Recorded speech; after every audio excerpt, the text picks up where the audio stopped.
Sú miesta, kde by iní už dali bodku a pritom práve tam môže začať niečo nové.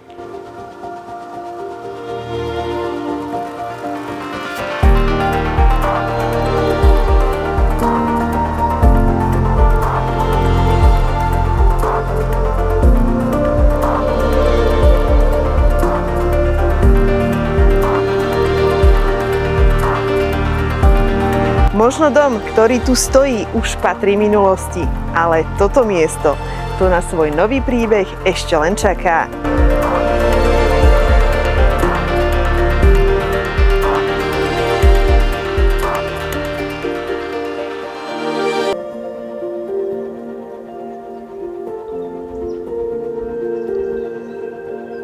Slovenská dedina nie je len o nehnuteľnostiach, je aj o miestach, kde má nový začiatok skutočný zmysel.